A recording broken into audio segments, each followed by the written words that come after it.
This child was born in a war zone, clinging on to life. For you, helping him makes a difference in the world. For this delicate child, it could be the difference between life and death. To donate, please call Islamic Relief now or visit us online. Every second counts.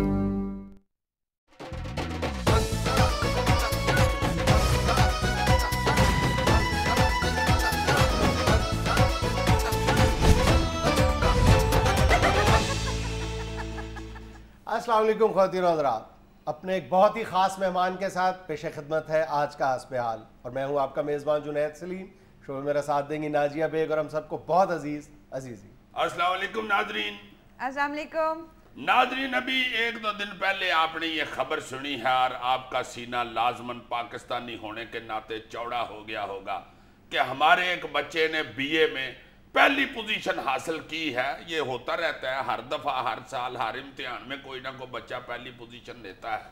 मगर ये जो मैं सीना चौड़ा होने की बात कर रहा हूँ वो इसलिए कर रहा हूँ कि ये जो हमारे इस दफ़ा भाई साहब फर्स्ट आए हैं बीए में, वो तंदूर के ऊपर मेहनत मजदूरी करके अपने हाथों से खुद अपनी फीस अदा करते रहे हैं और साथ पढ़ते भी रहे हैं और साथ काम मेहनत भी करते रहे हैं।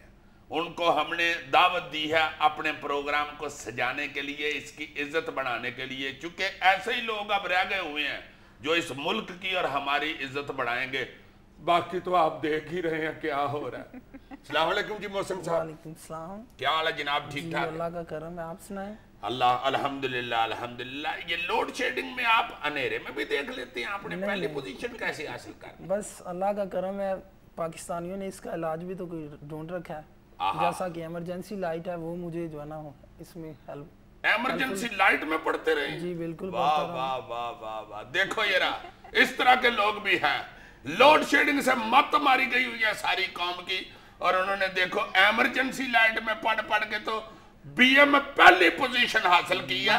क्यों फिर है ना ये पूरे जबरदस्त अजीजी। और मैं ये समझता हूँ कि ये सिर्फ नाम का ही मोहसिन नहीं है, मैं समझता हूँ ये कौम का भी मोहसिन है, हमारे पूरे माशरे का भी मोहसिन है।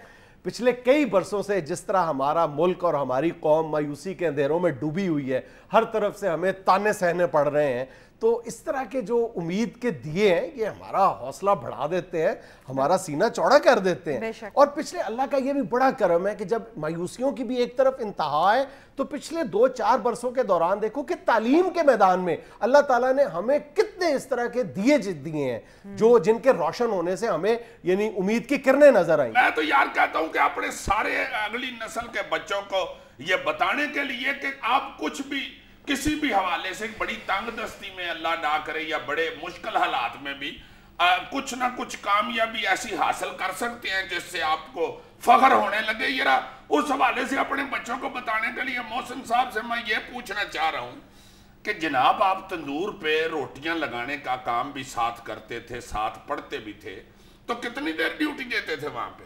3 से 4 घंटे जो है ना। अच्छा, उसमें इतने पैसे मिल जाते थे कि आपको फीस नहीं? साथ मेरा भाई भी था ना, वो भी सपोर्ट करता था अक्सर। अगर मुझ पर बर्डन ज्यादा होता था तो वो मुझे कहते हैं कि आप जो ना पढ़ें जाकर, मैं डबल काम करूँगा। तो मोहसिन इस दौरान रहते कहाँ थे आप? उन्हीं मजदूरों के कमरे में। अच्छा, जहाँ पे वो तमाम मजदूर जो वहाँ पे तंदूर पे काम करते थे उनके साथ ही आप रहते थे? उनके साथ ही रहता एक ही कमरे में? एक ही कमरे में। और वो कमरा कहाँ था? तंदूर के साथ था? जी साथ ही था, उसी इस्लामपुर। और आप भी उन्हीं मजदूरों में रहते थे? जी उन्हीं मजदूरों। तो पढ़ते कैसे थे फिर उसी कमरे में? मजदूर भी बैठे हुए हैं। बस वो सोए होते थे या बातें कर रहे होते, मैं एक कार्नर में, मेरी बुक्स भी थी और मैं एक कार्नर में पढ़ा रहता था और एक नुक्कड़ में बैठ के अपना पढ़ते रहता था अपनी। तो उधर उन्होंने कोई टीवी भी लगाया होगा? जी जी जरूर। तो टीवी देखने का भी दिल नहीं था करता था, लेकिन जब आपको देखता था तो ऐसे कर लेता। यार ये लगता है कि ये मौसम थोड़ा थोड़ा मेरे खिलाफ है। टॉप जो किया हुआ उसने। बड़ी बात है यार, कमरे में टीवी भी चल रहा हो और बंदा देखो ना कंसंट्रेशन, अपनी तवज्जो पढ़ाई की तरफ पूरी रखना, अपने टारगेट पर मरकूज रखना, बड़ी बात। अपना हाफिजाबाद से आपका ताल्लुक है? जी हाफिजाबाद का गांव मियां रहीमा से ताल्लुक है। तो ये पढ़ने के लिए और ये मजदूरी करने के लिए आप लाहौर आ गए? जी पढ़ने के लिए आए थे, लेकिन साथ और भी जो है ना वो जाहिर है अपनी फीस इसके लिए, कमरे के किराए के लिए मेहनत भी साथ करते रहे हैं। क्या बात। आपने बताया कि आपने अपनी तालीम का सिलसिला जो है वो मुनक़ता कर दिया था माली मुश्किलात के बायस। इस दौरान कभी कोई जॉब वॉब भी हासिल करने की बहुत कोशिश सी की है? अच्छा जी, 5,000 6,000 7,000 रुपये आए दिन जो जॉब्स की हैं, लेकिन छोड़ देता था। अच्छा। क्योंकि ज़हन में खटका सा रहता था कि पढ़ लो, अच्छा। काम आएगी पढ़ाई। तो बस वो जॉब करता था, 6ठे दिन 7वें दिन छोड़ के भाग जाता था कि पढ़ाई करनी है, पढ़ाई करनी है। वो साल 2 साल ऐसे ही गुजार दिए हैं। आपको यकीन था कि आप इतने सारे नंबर हासिल कर लेंगे? जी अल्हम्दुलिल्लाह। गर्मी से जब लाहौर के लिए निकला था तो पहले जो ना टारगेट बनाया था कि ये बुक्स है मेरी और इनमें से इतने मार्क्स लेने हैं मुझे। तो हर बुक्स के सामने मैंने मार्क्स नोट किए करता गया था और जब टोटल किए थे तो 690 थे। अच्छा। तो अल्हम्दुलिल्लाह लाहौर चला आया था और मेहनत करता रहा हूँ और आज रिजल्ट आपके सामने है। 688 आए हैं, 2 नंबर कम है, लेकिन आई थिंक जबरदस्त। यानी अपने हाथ से अपना हदफ लिख के आया थे 690 और 688 मार्क्स हासिल किए। 2 नंबर कम सिर्फ, और वो भी सिर्फ आप लोगों की वजह से। टीवी ना लगा होता तो वो 2 भी आ जाने थे। माशाल्लाह। हाय हाय हाय हाय, वो लिख के जो आ गया था जी पेन के साथ के 690 नंबर लेने हैं, उसने ले लिए। क्या वो खूबसूरत पेन होगा और कितना मजबूत पेन होगा वो। यार वो पेन ही मुझे दे दो मोहसिन। तुमने क्या करना है? यार मैंने उसके साथ लिखना है कि मैं एक दिन दानिश्वर बनूंगा। तो अपना मोहसिन साहब, ये आपने पहले एफए किया फिर बीए किया, या बीच में जो गैप था उसमें कुछ और भी किया, कोई डिग्री ली? बीएससी डबल मैथ फिजिक्स के साथ स्टार्ट की थी, लेकिन वो नहीं पढ़ सका था तो वो वहीं छोड़ी। सोचा बीए। यार बात वही ना कि रास्ता बदल लिया। हिम्मत नहीं आ रही, रास्ता बदल लिया और अल्टीमेटली आज इतना बड़ा हिम्मत नहीं आ रही। बस वो एक जैसे दरिया बहता है ना, तो वो चट्टानों से टकराता हुआ बहता जाता है। कभी पानी उसमें रुका तो नहीं, बहता ही जाता है, रास्ता बनाता जाता है। जहाँ थोड़ी सी उसे सुराख नजर आती है वो रास्ता जो है ना उस में से गुजर जाता है पानी। अच्छा मोहसिन, तो मैंने भी बस भी शौक था? जी अल्हम्दुलिल्लाह बहुत शौक था।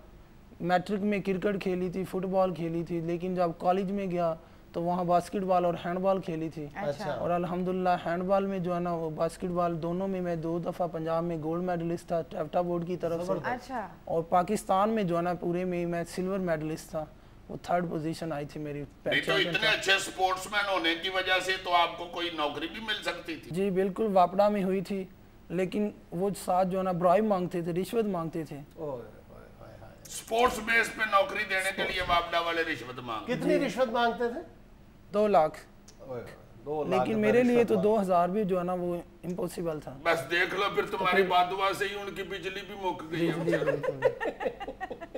अच्छा मोहसिन, आगे क्या प्लान्स किए हैं, क्या सोचा कि क्या करना है? एमए इंग्लिश करना है और इंशाल्लाह सीएसएस की एग्जाम जो ना इंशाल्लाह कर जाओगे यार। बीए में माशाल्लाह तुमने टॉप किया है। एमए इंग्लिश तुम्हारे आगे क्या चीज है? वैसे अगर कोई ट्यूशन श्यूशन की जरूरत हो तो मुझे फोन कर लिया करना, अंग्रेजी तो मैं सिद्धि करा दूंगा तुम्हारी। आपकी अंग्रेजी मैं सुनता हूँ काफी सीधी है। चलो कहीं और से पढ़ लेना, कोई ऐसी बात नहीं होता है। इस तरह टीचर तो मिल ही जाती हैं अक्सर। अच्छा मोहसिन, ये बताओ कि इस सारे सफर के दौरान जब आप तैयारी कर रहे थे, कोई कमजोर लम्हा तो आया होगा जब आपने हिम्मत हार दी होगी? जी बहुत से 1-2 दफ़ा ऐसे हुआ कि मुझे जो ना बहुत, जब मैंने हिम्मत भी हार बैठा था कि मैं कॉलेज जाना ही छोड़ दिया था, कि मैंने पढ़ाई देनी छोड़ा है। लेकिन पता नहीं फिर 3 दिन बाद मैं खुद ही जो ना कॉलेज चला गया था। और उसके बाद फिर मैं जाने लगा और मुझे मेहनत करता था ज़्यादा, मुझे जो बुखार हो गया। 10-12 दिन जो ना बुखार ने अपनी कसर निकाली, फिर ठीक हो गया, फिर माह बाद बुखार, फिर ठीक हो गया, फिर 1 माह बाद। तो 4 माह में मुझे 4 दफा जो ना बुखार है। यानी बीमारी के खिलाफ मुसलसल लड़ते रहे। लड़ता रहा। नहीं, ये मोहसिन साहब ये भी बता रहे थे कि ये जो बीए के एग्जाम है इससे पहले टाइफाइड हो गया था। उसमें भी को 10 दिन बेचारे पड़े। 10 दिन पहले एग्जाम से टाइफाइड हो गया था। मगर तुम ये देखो यार, मैं ये सोच रहा था कि कई बच्चे ऐसे बहाने लगा रहे होते हैं ना, थोड़ी सी भी तबीयत खराब हो तो कहना शुरू हो जाते हैं मैंने पास हो जाना था अगर मेरी तबीयत खराब ना थी। वो देखो 10 दिन अल्लाह पाक इनको सेहत तंदुरुस्ती दे, टाइफाइड में पड़े रहे और उसके बावजूद यूनिवर्सिटी टॉप कर ली। यार तुम जरा इस नौजवान की अज़्म हिम्मत देखो, इसकी मुश्किलात देखो कि शदीद गर्मी, टाइफाइड का भी मुकाबला कर रहा है, माली मुश्किलात का भी मुकाबला कर रहा है, तंदूर पे मजदूरी कर रहा है और फिर रात को एक ऐसी जगह, एक बिल्कुल एक छोटे से कमरे में रह रहा है जहां पर दीगर 16-17 मजदूर भी साथ रह रहे हैं और टीवी भी लगा हुआ है, और उस दौरान ये बच्चा जो है ये अपनी किताबें खोल के पढ़ रहा है। या मेरा ख्याल है कि नाकाबिले यकीन, सिंपली अनबिलीवेबल। अच्छा मोहसिन साहब, आपकी बड़ी मेहरबानी, बाखुदा ये मैं दिल से कह रहा हूँ, आपने इधर मेरे साथ सोफे पे बैठ के हमारे प्रोग्राम की बड़ी इज्जत बढ़ाई है। बेशक। हम सब की बहुत इज्जत बढ़ाई है, आपकी बहुत मेहरबानी, आप तशरीफ लाए हैं।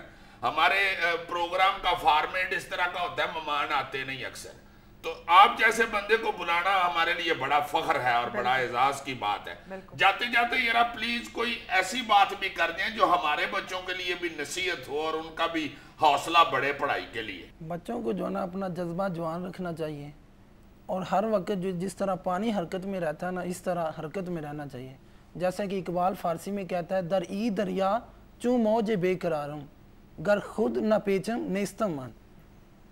मोहसिन साहब, मैं ये आपका शेर समझ तो गया हूँ, जरा इन लोगों के लिए इसका तर्जुमा बता दें। मतलब इसका सीधा सीधा ये है कि जिस शख्स में कुछ करने की लगन नहीं है वो चलता फिरता मुर्दा है। जिंदा भी है और मुर्दा भी है।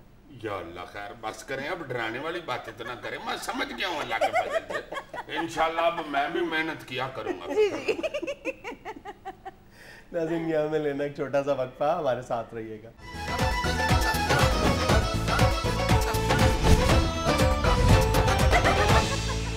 नाज़रीन, महंगाई की इस दौड़ में दूध भी पेट्रोल से कुछ ज्यादा पीछे नहीं। इसी पर बात करने के लिए हमारे साथ आज मौजूद है गवालों का एक नुमाइंदा गोगा शीर फरोश। शेर फरोश नहीं जनाब, दूध फरोश। और भाई एक ही बात है, शीर भी दूध ही को कहते हैं। साहबा से भाई जी, मैं कोई इतना पढ़ा लिखा दूध नहीं बेचता, या मेरी भैंसों ने को बीए नहीं किया हुआ, या मैं को मिर्जा गालिब के वेड़े से दूध लेकर नहीं आता।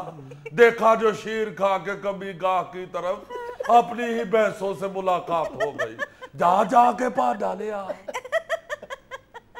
अच्छा गोगा जी, ये दूध दिन ब दिन महंगा होता जा रहा है, सिलसिला आखिर कब रुकेगा? देखे जी, दूध महंगा होने की दो वजूहत है।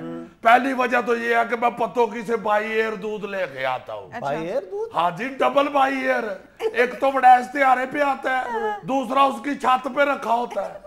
त्यारे के अंदर घुसने लगे तो कंडक्टर कह देता है, ना ना ना, सीट ना काबू कर, छत पे रख, छत पे।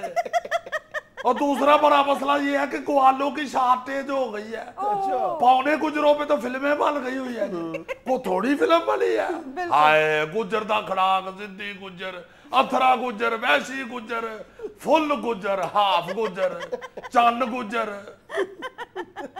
बाकी जो थोड़े से गुजर रह गए हैं उनको ये फिल्मी औरतें नहीं काम करने देती। गुजर बेचारा गुतावा कर रहा होता है, पीछे से आवाजें मारनी शुरू हो जाती है, वे गुजरावे, वे गुजरावे। गुजर भी गाने सुन सुन के जो है साबिर हो गए हुए हैं। अच्छा। वो भी बैठ के कहते रहते हैं, मैं गुजर पंज दरिया वादा, मेरे दूध विच पंज दरिया। ये बात तो बिल्कुल आपने दुरुस्त की है कि आपके दूध में 5 दरियाओं का पानी। Exactly. और कौन सा पानी, जहाँ अंदर से पा डाला, अब इंडिया का मुद्दा आप पे डाल दे, कह दे कि गुजरों ने दरिया खुश्क की है, इंडिया ने नहीं। हालांकि ये जो दरिया खुश्क हुए हैं, इससे ज्यादा जिम्मेदार नहीं हम मुतासर हुए हैं, खज्जल हो रहे हैं। मतलब गोगा साहब, आप मान गए कि आप दूध में पानी की मिलावट करते हैं? और नहीं जी नहीं, मेरे कहने का मतलब तो ये है कि जब ज़राअत नहीं होगी, फसलें ही नहीं होगी, तो भैंसों का चारा कहाँ से आएगा? जाहिर है भैंसों ने चारा खा के दूध देना है, को डोसे का केक खा के तो दूध नहीं देना था। हर आदमी हमें ही बेईमान पेट करने टुरा हुआ है। जब भी पिछले दिनों की बात है जुनाद साहब, मैं महीने बाद एक घर से पैसे ले गया हूँ दूध के। अच्छा। वो 5000 का जाली नोट उन्होंने मुझे दे दिया। वो मैंने जाके कहा, बीबी ओ भैन ओ आपा, वो ये जाली नोट 5000 का दे दिया। आगे से कहती है, तुम कौन सा दूध असली देते? हाय, ओ मैंने कहा इस नोट में तार नहीं है। आगे से कहती है, रहने तो तुमने क्या कर लिया तार को, बिजली तो आ नहीं रही। जहां से पा डाला। गोगा साहब, मार्केट में हर चीज की कीमत कम ज्यादा होती रहती है। मसलन ये आलूओं की कीमत कभी 30 रुपए किलो होते हैं, कभी 60 रुपए किलो, मगर आप लोगों के दूध की कीमत कभी कम नहीं हुई। हाँ, बस नहीं मारा खाता तो ना खरीदे दूध। कल से आलूओं को जाग लगा के दही बना लिया करे, मलाई की जगह ऊपर चिप्स आ जाया करे। हाय जात रोपा डाले आप। लेकिन गोगा जी, कभी तो खुदा के लिए सोचे कि इतना महंगा दूध आखिर गरीब आदमी कहाँ से पिए? यहाँ से। शाबाश है, उसी तरह गरीब आदमी ने भी दूध पी रहा है ना, जिस तरह बाकी सारे लोग पी रहे हैं। गरीब ने कौन सा बेटे को पाइप फिटिंग कराई होती है? और भाई जरा दूध की कीमतें देखो, गरीब आदमी बेचारा कहाँ से दे आपको पैसे? यहाँ से। देखो और कहाँ से दे दिया पैसा गरीब आदमी? इन लोगों को मजाक की सूझ रही है। गरीब आदमी बेचारा सांस भी ले तो कहाँ से ले यार? यहाँ से। हंस क्यों रहे हैं? यहाँ से सांस ही लेते हैं, उधार नहीं लेते। चादर से पा डाला, आपकी हाथ धो गई है, पीछे ही पड़ गए आप। और गरीब आदमी ने दूध पीना है तो वो सस्ता करके पी ले। किलो दूध ले 80 रुपए का, उसमें किलो पानी डाल ले, 40 रुपए का पड़ गया ना उसे। ये सर्विस भी तो आप गरीब के लिए खुद ही फराहम कर देते हैं। वो तो शुक्र करे हम इस खिदमत के पैसे ही नहीं लेते, फ्री ऑफ कास्ट। झातर से पा डाला। ओ जी हाय हाय, आपने क्या लगाई हुई है? वो ज्यादा ही महंगा दूध लगता है गरीब को, तो ना आप ही है। दूध है को टेट्रामाइसिन तो नहीं जिसके बगैर बंदे ने मर जाना है। चलो अगर डॉक्टर ने भी कहा हुआ है तो 2 कतरे दूध की आंखों में डाल लो, या 2 कतरे हाथों पे बाल के लगा लो यार, खुशबू ही ले ली है ना दूध की। मतलब कि आप लोगों ने अपना रवैया ठीक नहीं करना। क्या रवैया? ओ जा दर से पा डाला। हाँ भाई, बातें करते रहते हैं, कभी हमारे टुकड़े भी सुना करे। ये तो देखे कि भैंस कितनी महंगी हो गई है। पूरा 1 लाख का नोट जेब में डाल के आप बाहर निकलो, 800 सीसी भैंस नहीं मिलती जिसका एसी तेज करे तो इंजन ही बैठ जाता है। वो मेरे वालिद साहब कहते हैं, पुत्र जितने की अब संगल आती है इतने की हमारे दौर में बात जा जाया करती थी। मैं मासूम, मैंने पूछ लिया, अब्बा जी संगल दूध देती थी। उस दिन मुझे फैटी भी पड़ी है। और जनाब उस वक्त की भैंसें वैसे ही बड़ी भोली हुआ करती थी, जो मर्जी खाने पीने में दे दो खा लेती थी और दूध दे देती थी। अब तो भैंसों के खाने पीने में बड़े नखरे हो गए। सादी मकई के पट्ठे भैंस के आगे डाल दे, बीच में छलियां ना हो तो भैंस लड़ पड़ती है। सादा ही पला बगैर बोटियों के। जरा सी सिताले को हवा लग जाए, सिताला हल्का सा आकर जाए, मुंह मोड़ लेती है। हाँ अल्लाह जानते हैं, एक दफा मैंने अपनी भैंस के आगे थोड़े से सूखे पट्ठे डाल दिए। मैं पट्ठे डाल के गया हूँ, पीछे से उसने आवाज मारी है। मैं आया हूँ वापस, मैंने कहा जी मोहतरमा फरमाए। मुझे आगे से कहती है पहले तू खा के बहा। अच्छा, वो मैंने उसकी तसल्ली के लिए थोड़ा सा खाया भी है। आगे से मुझे कहती है सो दिया तू तो यार से ही खा जाना, बिनु तो कुछ चंगी छेपा। मैंने कहा शहजादी ये बहुत ही खुश्क लग रहे हैं तो थोड़ी सी ऊपर कैचअप डाल लो। जा उधर से पा डाला। नज़रिया में लेना एक छोटा सा वक्फा, हमारे साथ रहिएगा।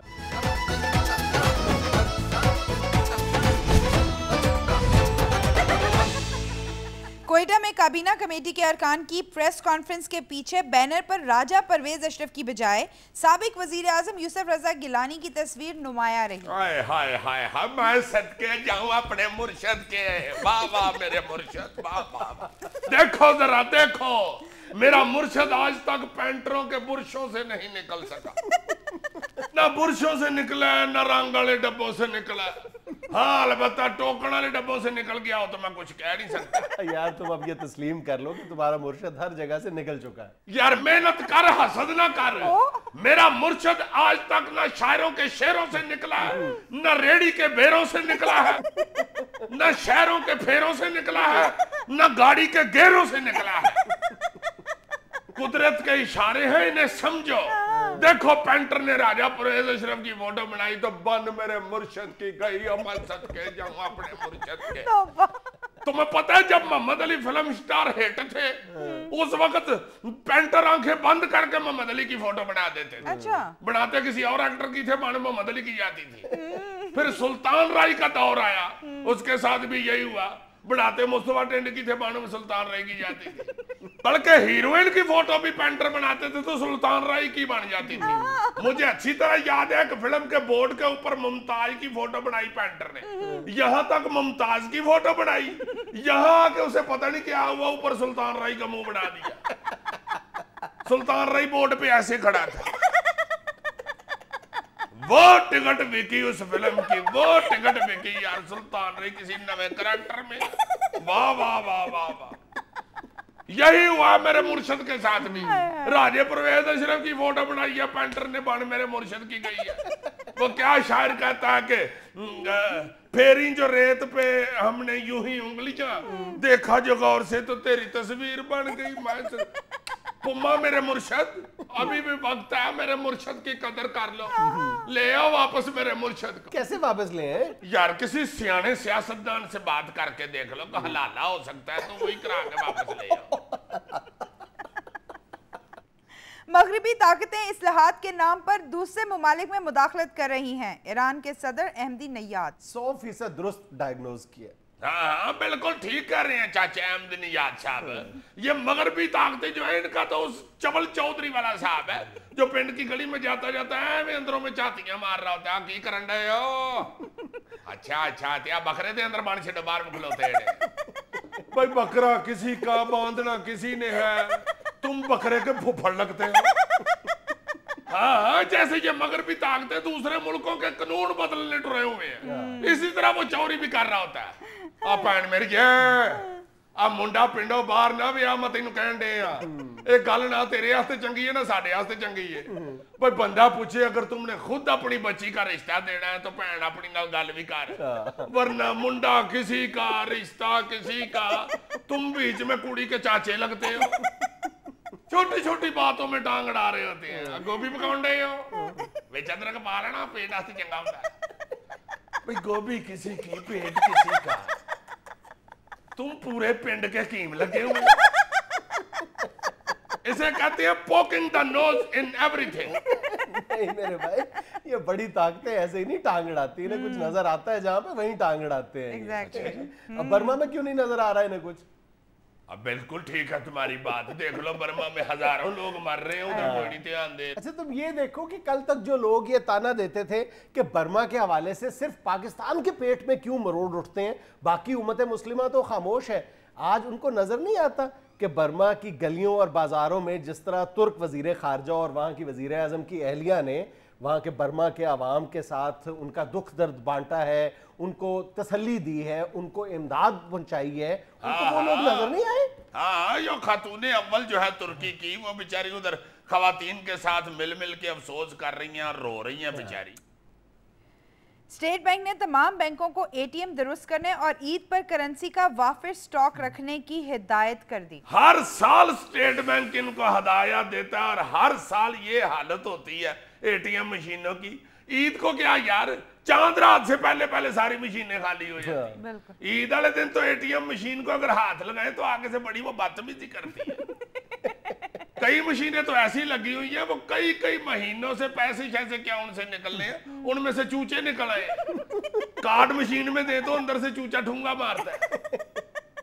हाँ कई मशीनें तो ऐसी पुरस्रार सी हो गई हुई हैं, ये रोजों में कई बेरोजगार अंदर बढ़ के मशीन से पानी शानी भी पी लेते हैं। और वो जो एटीएम मशीन वाली कैबिनें बनी हुई है ना, उनको अब कई दुकानदार इस्तेमाल करना शुरू हो गए। हमारे मोहल्ले में डॉक्टर का क्लिनिक है साथ ही बैंक के, उसके पास मरीज ज्यादा हो जाए तो वो कह देता है अपाई जी नाल एटीएम मशीन वाले कमरे च वो आवाज मारना। वो मरीज आगे से पूछ लेता है डॉक्टर साहब सादा ही बैठना या मशीन चात दे के बैठे जी। वो डॉक्टर भी आगे से मखौली है, वो कहता चलो हाथ दे के बैठ जाना, साथ ही ईसीजी भी हो जाएगी। कई जगह पे तो ये ऐसी ऐसी मनूस मशीनें लगी हुई हैं, कभी उनमें से पैसा नहीं निकलता। मेरे बेटे ने एक दिन मुझे कह दिया अब्बा जी इसमें से पैसा तो निकलता नहीं, सीडी पा के देखे शायद को गाना ही निकला है।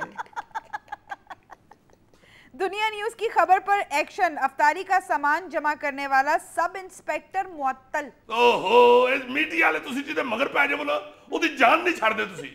ਐਵੇਂ ਕੱਲ ਦਾ ਦੁਨੀਆ ਟੀਵੀ ਨੇ ਰੌਲਾ ਪਾਇਆ ਜੀ ਸਬ इंस्पेक्टर अफतारी का सामान इकट्ठा करता मुअत्तल हो गया की बन गई है यार खुदा दा वास्ता जानदे हो तो क्यों लोगों से सामान मुफ्त में जमा कर रहे थे भाई जी स्वाब हासिल करने वास्ते इकट्ठियां करन दे असां दोस्तां दी इफ्तारी करानी सी तो अपनी जेब से करवानी थी ना ओ यार जेब तो ही करानी सी सामान इकट्ठा करके जेब च ही पाण दे असां दोस्तां नु कह बैठांगे भाई कल ताड़ी मैं इफ्तारी करावांगा पहले तो दोस्त मन्ने नहीं ला मेरे तू किथों इफ्तारी करानी है मैं कह मैं करावांगा कहंदे नहीं भाई पुलिस वाला पर्चा करा सकदा है रेड करवा सकदा है जलील करवा सकदा है इफ्तारी नहीं करवा सकदा चढ़ गया मैनू गुस्सा मैं दोवें तिन्ने फड़ के अंदर देते मैं कहा दिओ इन्हां नूं अंदर ਉਹ ਮੈਨੂੰ ਪੁੱਛਦਾ ਰਿਹਾ ਮੋਰ ਰੇ ਤੁਹਾਡੇ ਦੋਸਤ ਨੇ ਮੈਂ ਭਾਵੇਂ ਦੋਸਤ ਨੇ ਅੰਦਰ ਦਿਓ ਇਹਨਾਂ ਨੂੰ ਮੈਂ ਕਹਿੰਦੇ ਕਿ ਸਿਪਾਹੀ ਖਿਲਾਰ ਬੰਦੂਕ ਫੜਾ ਕੇ ਸਿਪਾਹੀ ਖਿਲਾਰ ਦਰਾ ਇਹਨਾਂ ਨੂੰ ਮੈਂ ਦੱਸਣਾ ਇਫਤਾਰੀ ਮੈਂ ਕਿਵੇਂ ਕਰਾਣੀ ਮੈਂ ਨਿਕਲਿਆ ਮੈਂ ਗੱਡੀ ਲੈ ਕੇ ਅੱਛਾ ਇੰਜ ਇਫਤਾਰੀ ਦਾ ਸਮਾਨ ਇਕੱਠਾ ਕੀਤਾ ਇੰਜ ਜਿਸ ਰੇੜੀ ਤੇ ਗਿਆ ਦੁਕਾਨਦਾਰ ਉੱਠ ਕੇ ਖਲੋ ਗਿਆ ਵਾਹ ਵਾਹ ਵਾਹ ਵਾਹ ਚੋਰੀ ਸਾਹਿਬ ਆ ਗਏ ਗਰਮੀ ਵਾਲੇ ਨੂੰ ਮੈਂ ਕਿਹਾ ਦਿਓ ਗਰਮਾ ਨਾ ਰਾਤ ਐਸਾ ਖੋਚਲ ਮੈਨੂੰ ਕਹਿੰਦਾ ਹੁਕਮ ਕਰੋ ਕਿੰਨਾ ਲੈਣਾ ਕੱਟ ਦੇਣਾ ਵਾ ਮੈਂ ਕਿਹਾ ਇਹਨੂੰ ਗ੍ਰਿਫਤਾਰ ਕਰ ਲਓ ਆਪਣੇ ਮੂੰਹ ਕਹਿਣ ਡਿਆ ਕੱਟ ਦੇਣਾ ਵਾ पैसे पूरे लेने तो कट देना तरले करन लग गया कहंदा नहीं फौरन छापर च पा के दित्ता पूरा ले जाओ ना पूरा ले जाओ ਉਹਦੇ ਬਾਅਦ ਮੈਂ ਸਮੋਸੇ ਵਾਲੇ ਕੋਲ ਗਿਆ ਮੈਂ ਕਹਿੰਦੇ ਉਹ ਸਮੋਸੇ ਬਣਾ ਦੇ ਕਹਿੰਦੇ ਚੋਰ ਸਾਹਿਬ ਕਿੰਨੇ ਚਾਹੀਦੇ ਨੇ ਮੈਂ ਬੰਦੂਕ ਉੱਚੀ ਕਰਕੇ ਕਿ ਮੈਂ ਕਿਹਾ ਡਜ਼ਨ ਕਹਿੰਦੇ ਭਾਈ ਜੀ ਬੰਦੂਕ ਪਰੇ ਕਰ ਲਓ ਇੱਕ ਡਜ਼ਨ ਕੀ 2 ਦਰਜਨ ਲੈ ਜਾਓ ਖਜੂਰਾਂ ਵਾਲਾ ਨਾਲ ਹੀ ਖਲੋਤਾ ਸੀ ਰੇੜੀ ਵਾਲਾ ਰੌਲਾ ਪਾਣ ਡਿਆ ਬਸਰੇ ਦੇ ਖੋਏ ਬਸਰੇ ਦੇ ਖੋਏ ਬਸਰੇ ਦੇ ਖੋਏ ਬਸਰੇ ਦੇ ਖੋਏ मैं सिपाहियों ने कहा मैं कहा लता बाबा तो चुको तो गड्डी सुटो फराड करन दिया नाम रात खजूरा खोया कहन दे तरले लैन लग पिया चौरी साहब पूरा तोड़ा ले जाओ मैं कहा बकवास ना कर नाम मुरादा आ गई रिश्वत ले लगे मेरी शुगर हुई है किलो को तोल दे समान सारा लैके मैं फिर गया थाने मैं कहा कड्डो वाला चो इन्हां मुलजमां नूं भाओ इत्थे खुआओ इन्हां नूं करो इफ्तारी बह के दिओ मैनूं दुआवां वेखना मैं मैनूं किवें नहीं सवाब हुंदा उस सवाब तो पता नहीं होया कि नहीं होया मुअत्तल हो गया जी मैं लेना एक छोटा सा वक्फा हमारे साथ रहिएगा।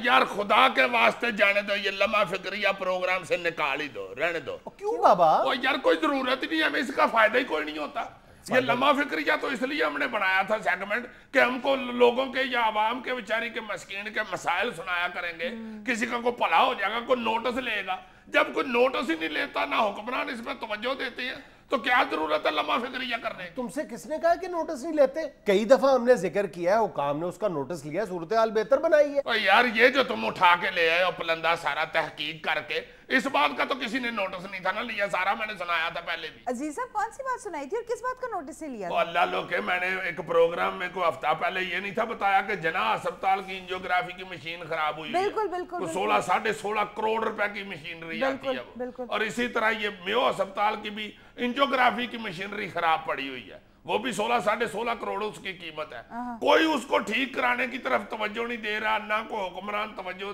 नोटिस ले रहा है कि इसको को ठीक ही करा दे मरीज बेचारे खज्जल हो रहे हैं हार्ट के पेशेंट बेचारे जो है उनके लिए वो मशीनरी है दोनों तरफ लगी हुई बिल्कुल बिल्कुल अजीज साहब वो थायरॉक्सिन और लाइफ सेविंग ड्रग थी वो भी नहीं मिल रही किसी ने कोई इस चीज का ना नोटिस लिया ना किसी हुक्मरान ने भाई जरा ठंडे हो जाओ इस तरह मसले हल नहीं होते ये इस्लामी जमहूरिया पाकिस्तान है हमारा फर्ज सिर्फ इतना है कि हम मसाइल की निशानदेही करें हाँ हम ये जरूर करेंगे कि हम आइंदा के बाद मसाइल की उस वक्त तक निशानदेही करते चले जाएंगे खास तौर पर जहां पर इंसानी हमदर्दी और इंसानी तकालीफ का मामला होगा जब तक कि वो मसला इंशाल्लाह ताला हल ना हो जाए और फौरन तुम जोशे खिताबत में शुरू हो जाते हो मैं इसी अब मेरी जरा ठंडे दिल से बात सुन लो ये जो मसला था तुमने जिसकी निशानदेही की थी कि सरकारी अस्पतालों में मशीनरी खराब पड़ी है इस हवाले से मैंने लाहौर से बाहर निकल कर भी पूरे पाकिस्तान में अपने जो हमारे नुमाइंदे हैं हमारे जो दोस्त हैं साथी हैं उनके जरिए एक सर्वे किया है इस कदर खौफनाक सूरत हाल है इस कदर खौफनाक सूरत हाल है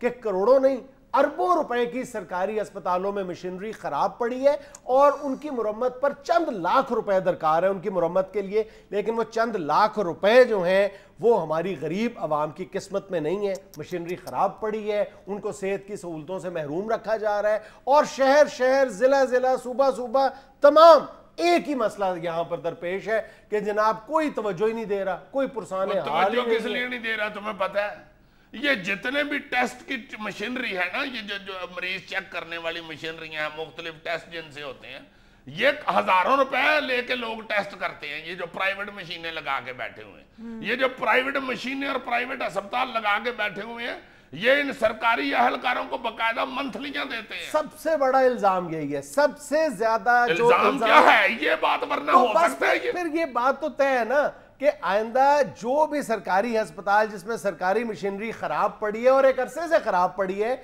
और यानी मामूली रकम से उसकी मुरम्मत हो सकती है और वो मुरम्मत नहीं करवाई जा रही, तो उस सरकारी अस्पताल का जो सरबराह होगा वो शक के दायरे में रहेगा और हम उसकी निशानदेही करते चले जाएंगे। बिल्कुल। तो फिर इस सिलसिले का आगाज इस्लामाबाद से होना चाहिए ना, जहां से तमाम मसाइल का आगाज होता है। अच्छा जी, उधर भी यही हाल है? वहां पे सबसे ज्यादा बुरा हाल है। मसलन वहां पे हमारे जो नुमाइंदे हैं टिक्का खान सानी, वो ये बता रहे हैं कि पिम्स हॉस्पिटल में एमआरआई और सिटी स्कैन जो जदीद तरीन मशीनरी है, करोड़ों रुपए की लागत से वहां नस्ब की गई हैं, वो आए रोज खराब रहती हैं। वहां की जो बच्चों की एको मशीन है वो खराब पड़ी हुई है और पिम्स हॉस्पिटल के चारों तरफ ये जो जदीद प्राइवेट लैब्स हैं वो वजह बता रही हैं कि ये सरकारी हॉस्पिटल में मशीनें क्यों खराब पड़ी हुई। हाँ, मशीनरी खराब होती है, डॉक्टर सीधा कह देते हैं कि ये तो बहुत जरूरी है जी इलाज के लिए, ये टेस्ट करा के लाएं। सॉरी हमारी मशीन खराब है, अब ये सजियात होंगे ना आगे, साथ ही एक लैब है उधर लीले दरवाजे वाली, उधर चले। अच्छा, मेरा नाम ले लीजिएगा, बड़ी इज्जत करते हैं वो मेरी। अब इस्लामाबाद से जुड़वा शहर रावलपिंडी की तरफ आ जाओ।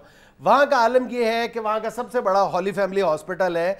5 साल पहले वहां पर एमआरआई मशीन उसके लिए खरीदी गई थी, बाद में पता चला जी ओल्ड मॉडल मशीन है, खराब पड़ी है, आज तक मुरम्मत नहीं हुई। हाय हाय हाय, नाकाबिले यकीन। उसके बाद जी रावलपिंडी में जो मौजूद बेनजीर हॉस्पिटल है, जहां पर बेनजीर साहिबा का इंतकाल हुआ था, वहां की सिटी स्कैन मशीन जो है वो 2.5 साल से खराब पड़ी हुई है और पूरे रावलपिंडी में सिर्फ एक सिटी स्कैन वर्किंग मशीन है डीएचक्यू हॉस्पिटल में, पूरे रावलपिंडी के मरीजों को कैटर कर रही है। सुनते जाओ। पेशावर से इमरान यूसुफजई साहब हमें बता रहे हैं कि हयाताबाद मेडिकल कॉम्प्लेक्स में वहां पर जो एमआरआई मशीन है बारहा खराब होती है, आए रोज खराब रहती है और पिछले 1 महीने से खराब पड़ी है। मेमोग्राफी की मशीन बार बार खराब हो रही है और 1 माह से बदस्तूर खराब पड़ी हुई है और तमाम जो मरीज हैं वो प्राइवेट जो लैब्स हैं उनके हत्थे चढ़े हुए हैं। हाँ जी, उनको ईद आई है, उनकी ईद नहीं लगवानी। सुनते जाओ। अभी और बहुत शर्मिंदगी का सामान है हमारे लिए। ये आज़ाद कश्मीर बाग से हमारे नुमाइंदे खुर्रम परवेज साहब, वो बता रहे हैं कि ज़लज़ले के दौरान 2005 में वहाँ पर बाग के सरकारी अस्पताल में 56 लाख रुपए की लागत से एक एक्सरे मशीन नस्ब की गई थी जो उस वक्त खराब हो गई थी और आज 7 साल गुजरने के बावजूद खराब पड़ी। क्या बात है खुरम, तुम्हें भी 7 साल बाद याद आया कि यह इतला देनी है? खुदा के वास्ते यही मसले हैं डिस्कस करने वाले, ये सियासतें सियासतें छोड़ो, इस तरह के काम बताया करो कि भाई जी ये हो रहा है इधर इंसानों के साथ। अब चलो जरा अपने बलूचिस्तान की तरफ, जहां के जिला जाफराबाद से हमारे नुमाइंदे हैं जाहिद अंजुम बलोच साहब, और जाफराबाद कोयटा के बाद बलूचिस्तान का दूसरा ज्यादा गुंजान आबाद जिला है।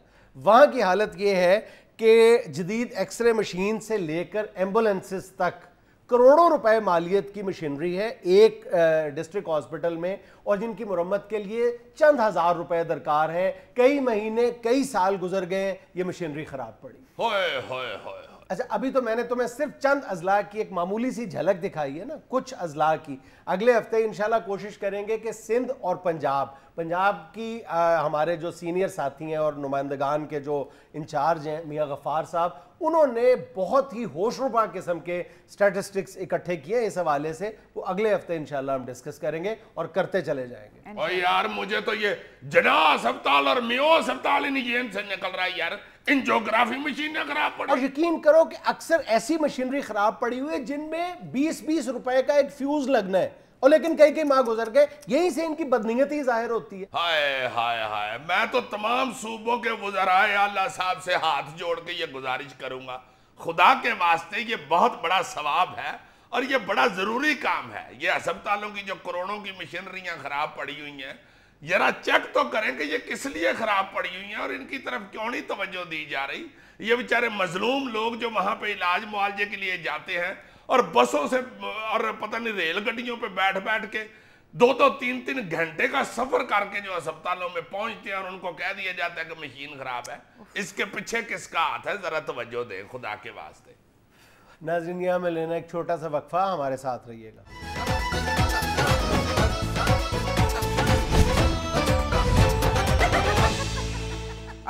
साहब अब टाइम है हस्बे डाक का। हाँ, बताएं जरा क्या कहते हैं मेरे प्यारे प्यारे मोहब्बत करने वाले व्यूअर्स। अच्छा जी, यूएसए से सरफराज अहमद लिखते हैं, मैं बहुत अरसे से हस्बे हाल देख रहा हूँ। वाह वाह वाह, बड़ी मेहरबानी सरफराज साहब। शुरू में मुझे कुछ खतरा था कि अजीजी दो पढ़े लिखे लोगों में बैठ के कहीं सुधर ना जाएं, मगर अजीजी की शायरी और बैतबाजी सुनकर सारे खदशात दूर हो गए।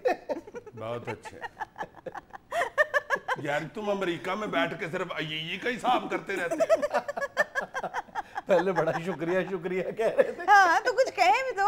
वो कितने सोबर तरीके से शुरू हुआ है, बाद में सारा ये उधेड़ के रख दिया। मेरा ख्याल है आपको शायरी के साथ कोई लगाव नहीं है, वरना मेरी शायरी का पूछने ना तो उस्ताद मोमन खान मोमन, मिर्जा गालिब, उस्ताद मीर तकी मीर और उस्ताद वो जो थे अपने यार बहुत बड़े शायर जो हुए हैं, किसी एक आध जिंदा उस्ताद का नाम भी ले दो, उससे वो जाके पूछ ही ना ले। इन लोगों से पूछो जरा कि किस पाए का शायर में पाया गया। शायरी पे मैंने क्या क्या जुल्म ढाए। अच्छा जी, अगली मेल हमें सना जबीन लाहौर से लिख रही हैं, लिखती हैं अस्सलाम वालेकुम हस्बे हाल टीम। वालेकुम सलाम सना बेटे। मेरा अजीजी साहब से सवाल है कि आप कहाँ के टीन एजर हैं? सकरदू का बेटे, सकरदू का। ये क्या बात की तुमने? को नेड़े वाला शहर बताऊंगा तो वो बच्ची जाके वहां से पूछ ही ना ले क्या ये चाचा कब का पैदा हुआ। ना आपका हेयर स्टाइल स्पाइक्स वाला है, ना लूज पैंट्स पहनी है, ना शॉर्ट शर्ट, ना आपकी कोई एसएमएस की स्पीड है, और वन व्हीलिंग का तो शायद आपको पता भी नहीं। मुझे लगता है कि आप मोहनजोदाड़ो के दौर के टीन एजर हैं। वैसे मैं माफी चाहता हूँ बेटे, ये जो तुमने निशानियां बताई हैं ये टीनेजर की नहीं, ये तो पागल की निशानियां होती। और ये जो आपने जो मोहनजोदाड़ो का जिक्र किया है, ये वैसे ही मेरे दाढ़ में दर्द है, मोहनजोदाड़ो से मेरा कोई ताल्लुक नहीं। टीनेजर की दाढ़ में भी दर्द हो सकती है। जी जी बिल्कुल बिल्कुल। अच्छा जी, कर्नल निसार इस्लामाबाद से लिखते हैं, अजीजी साहब अब अपना बहुत ख्याल रखा करें। मेहरबानी कर्नल साहब, मैं जनाब ख्याल रखता हूँ अपना, अल्लाह के फजल से। और ये नाजिया, आपके हाथ पे क्या हो गया है? कहीं पाकिस्तानी टीम से मायूस होकर खुद क्रिकेट तो नहीं शुरू कर दी? अल्लाह पाक आप तीनों को सेहत अता करे। नहीं, हांडी जल्दी पकाएगी तो फिर माँ से डोइयां ही खाएगी ना। कल मैंने पूछा तो इसके मुंह से एकदम निकल गया कि अम्मी ने डोई मारी है। उसके बाद बहुत कहती रही है कि नहीं वो तो इधर फेंक रही थी तो कहीं रख रही थी तो वो मुझे लग गई। समझ गया मैं कि बेचारी को आज कोट पड़ी है। अस्तगफुरुल्लाह अजीजी साहब, आपको तो कोई बात कर देना तो फिर बच के नहीं जा सकता। मैं खुद बेचारा डोई से नहीं बच सका तो कोई कैसे बच के जाए। अच्छा जी, जब जुनैद अवान मियाँवाली से लिखते हैं, अजीजी साहब आपके इतने उजले साफ सुथरे कुर्ते देखकर मैं ये पूछे बिना नहीं रह सका कि ये आपके हाथों की कारीगरी है या भाभी के हाथ की सफाई। कोई बंदा मुझे दिल से दाद नहीं दे। होता है ना कि खुल के चलो सिर्फ दाद दे दे, दाद देते देते ही बीच में जरूर मिट्टी डाल देनी। बेटे ऐसी भी कोई बात नहीं, ये तुम्हारी परजाई मुझे खुद अपने हाथों से धो के देती है। अच्छा। उठा के उधर से मेरे सारे गंदे कपड़े खुद वॉशिंग मशीन में डालती है। बस सिर्फ मुझे पास खड़ा कर जाती है कि ये जब ये ट्रर्रर इसकी बेल होगी तो इसको निकाल के पानी में जरा थोड़ा सा फरोल के तो अच्छी तरह साबुन निकाल देना, और बस सिर्फ फिर इसको निचोड़ के तो जाके ऊपर बनने पे डालना। सिर्फ इतना सा मैं करता हूँ, बाकी तो वो खुद ही सारा धो के देती है कपड़े मुझे। कासिम गर्देजी मुल्तान से लिखते हैं, अस्सलाम वालेकुम हस्बे हाल टीम। वालेकुम अस्सलाम गर्देजी साहब। अजीजी साहब, क्या आपने ईद के लिए सूट सिलने दे दिया है? प्लीज मेरा सूट भी सिलवा दें क्योंकि मुझसे अब कोई दर्जी नहीं ले रहा। बहुत अच्छे गर्देजी साहब, पहले बताना था अगर सूट सिलाना है। अब तो 5-6 दिन सारे रह गए हैं जनाब ईद में। इतने दिनों के अंदर अंदर तो आप सूट कह रहे हैं ले ले दर्जी, दर्जी सलाम नहीं लेता। हाँ अलबत्ता एक मोची मेरा वाकफ है। अगर आप मोटे त्रोपे वाला सूट पसंद करती है तो मैं सिलवा देता हूँ, ट्राई कर ले, शायद फैशन बन जाए, कोई ऐसी बात नहीं। अच्छा जी, लाहौर से जुलियान जट और ख़याम खुरम लिखते हैं, अजीजी अंकल मुर्शिद पाक के जाने के बाद अब आप किससे दम करवाते हैं? बहुत अच्छे बेटे, मुर्शिद पाक से दम करवाता हूँ। उनकी हुकूमत खत्म हुई है, उनकी फूक नहीं खत्म हुई। नाज़रीन, ये सब कुछ था हस्बे हाल। अपना फीडबैक जरूर दीजिएगा। खुश रहें, खुश रखें। आपसे मुलाकात होगी इंशाल्लाह अगले हफ्ते। अल्लाह हाफ़िज़।